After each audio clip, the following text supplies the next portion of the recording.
To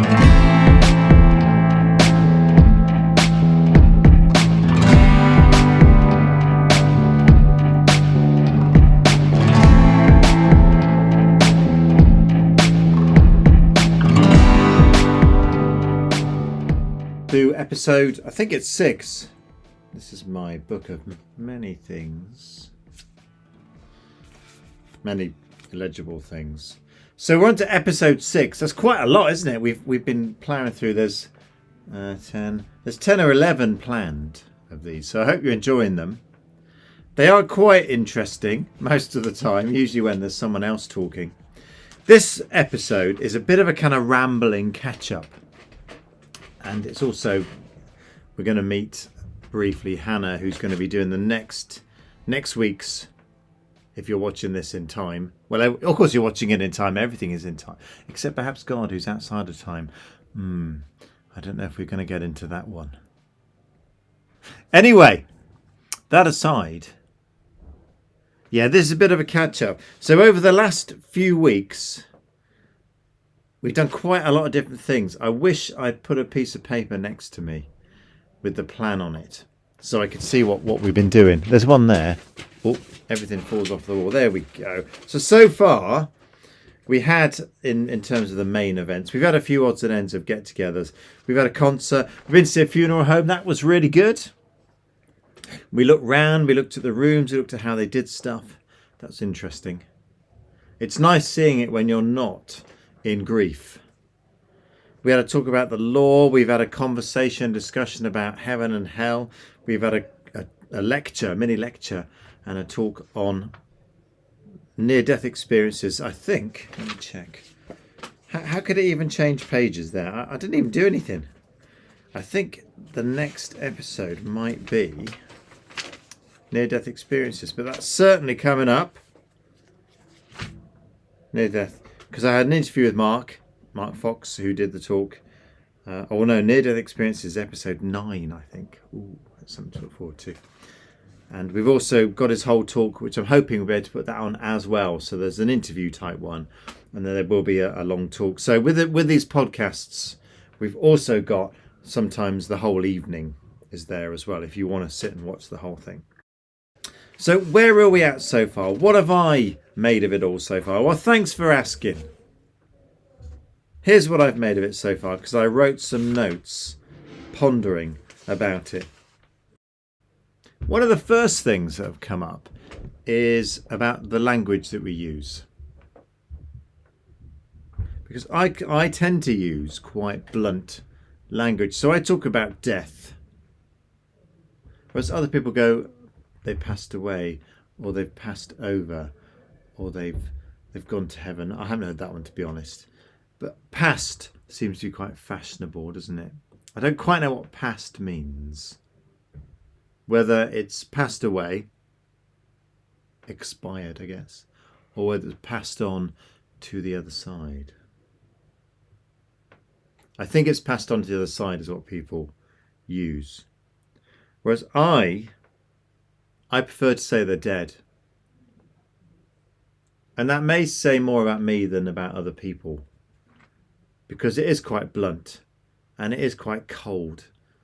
But I guess for me, and this might be me dealing with my own grief, I don't know. They're dead. They're not past. They're not floating on a cloud. And forgive me if this is harsh. They're not the raindrops in the clouds and the sunbeams in the sky. They're not. Now, they could be because I'm not very emotional. Or poetic, perhaps, is a better word. Perhaps I'm not very poetic. I don't know. I think it's because I feel that people try and sweeten it. When people are gone, they're gone. Now, I do have a belief in the possibility of an afterlife. I do. I think that could happen.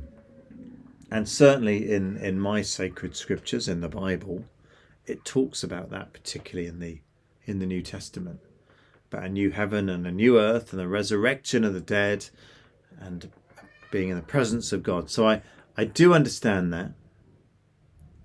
I do have a belief in that.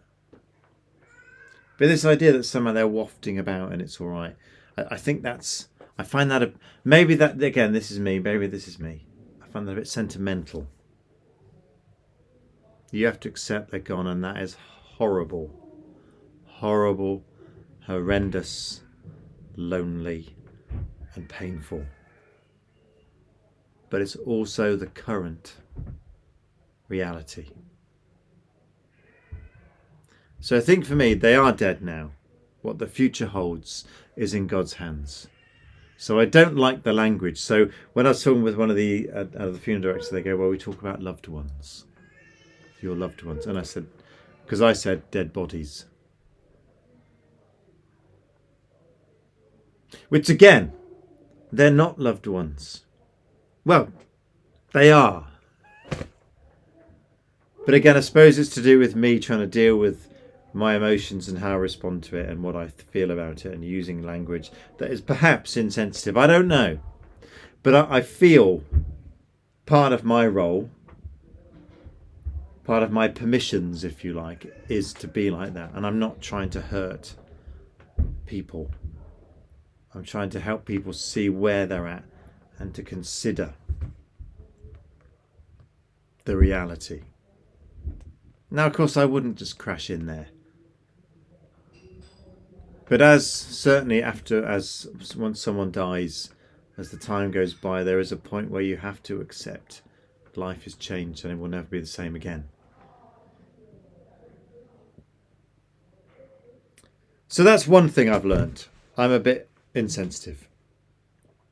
But I have a reason for it, and it's not insensitive, I don't think. I think it's about helping people consider what's happened. Here's another thing I've been thinking about.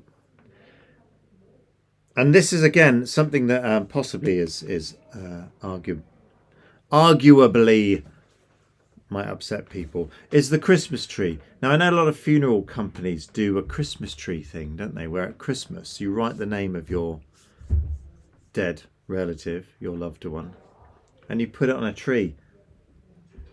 And I can see why they do that. I mean, I'm all for ritual and that kind of stuff. But it doesn't sit comfortably with me, because the Christmas tree, well, it's not about dead people. The Christmas tree is to celebrate Christmas. It's about joy and story and light. And whether you go with the Boniface version of the Christmas tree, where Saint Boniface took the Christmas tree on, or with it's a pagan, let us have it back. It hasn't been pagan for well over 1,000 years, probably longer. So no offence to the neo-pagans that are around, but I guess they would also argue we would probably agree it's not a dead tree. See, I'm a big fan. I'm a massive fan of All Hallows Tide now. I never used to be, but All Hallows Tide is the time when traditionally in Europe we would mark the dead. That was our Day of the Dead. We didn't call it the Day of the Dead, but that's our Day of the Dead. Halloween, 31st of October, All Saints on the 1st and All Souls on the 2nd. Traditionally, within European culture, that is our day to mark the dead and to lament the dead. Don't bring it into Christmas, please. Mark it then, when we've done that for centuries, and arguably this does go back to pre-Christian times, when you mark the darkest point in the year, and traditionally we have marked that. So I'm a big fan of All Hallows Tide, All Hallows Eve, All Saints, All Souls, when we lament, we give thanks, and we celebrate our ancestors. So I was approached a few years ago by a funeral company, and they said, well, do you want to join us in December to do it? I was like, no. And I was like, do you want to join us in November on All Souls Day, when we lament the death of loved ones? And funnily enough, they were like, no, because it didn't fit their corporate timings. Anyway, you can tell I have an opinion on that. I'm trying to think what else. Now, the other thing I'll talk about, then I will finish, because we're going to have a short message from Hannah, who's going to be talking about the hospice, about the Macmillan Hospice. Just a quick talk about some of the responses we've had. Now, a lot of people have said, this is really interesting. And they've said that to me because I guess people say that. If they agree with you, they'll often will say that, won't they? They go, I like this. And if they don't like it, they just go back. Now, one of the responses we've had in one of the local shops, we've put up posters, is they've taken them all down. Because they didn't like them. They said it was depressing. And they said, what about people that come in and see that? Well, my view is yes, exactly. And that's why we're doing it, because we want to open up the conversation. And the shop it's in is next door but one to a funeral home anyway. So it's not like this is all sunshine down this street. But it's been interesting that some people don't want to talk about it. They want to put it away, take it away, pretend it's not there. Now I can understand on one level why that would be the case, because some people might be grieving and they won't want it in their face every time. But most of us, most of the time, aren't. And these are the times when we have to process. It's like a lot of things. This is about being ready for when it happens. This is about being spiritually fit for when it happens. You don't wait to move to France to learn French. You learn French before you get there. So there are ways that we can grow and learn and think things through before we encounter perhaps tragedy or death or loss.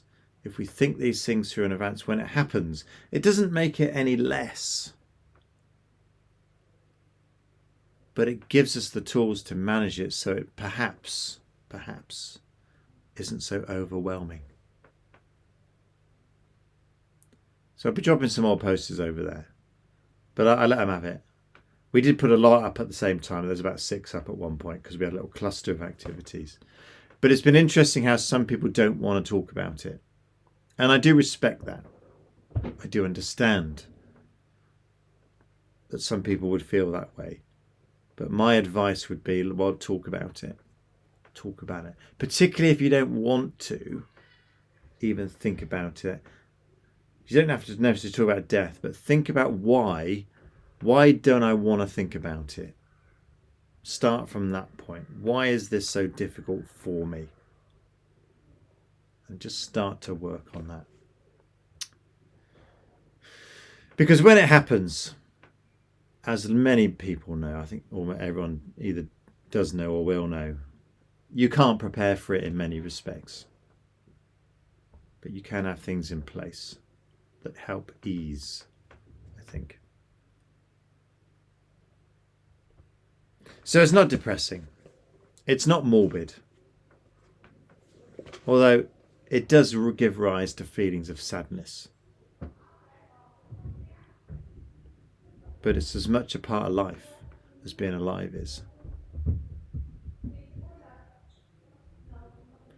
Anyway, thanks for listening to my ramblings. Here's Hannah, who's going to give you a brief introduction to what she's going to be talking about in the talk on hospices, which is next week or a previous week if you're watching this in the future. See you soon. Bye-bye.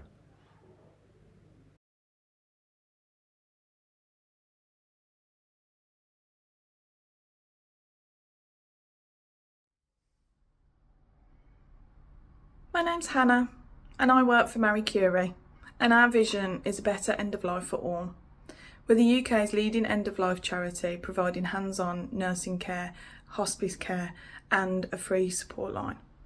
And I'll be joining the Death and Glory season to talk about our local hospice, giving an insight into what a hospice really is, the kind of support we offer and how people can access that.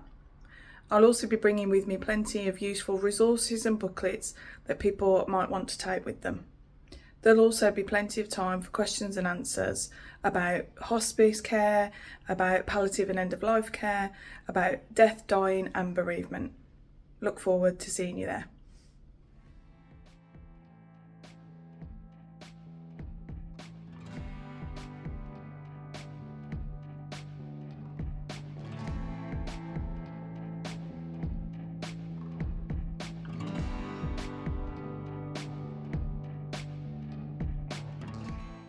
And here's the what's coming up next. On Monday the 9th, we got Death Music, which doesn't sound great, but it's Music from a Funeral with a talk by Chris Chase Byrne.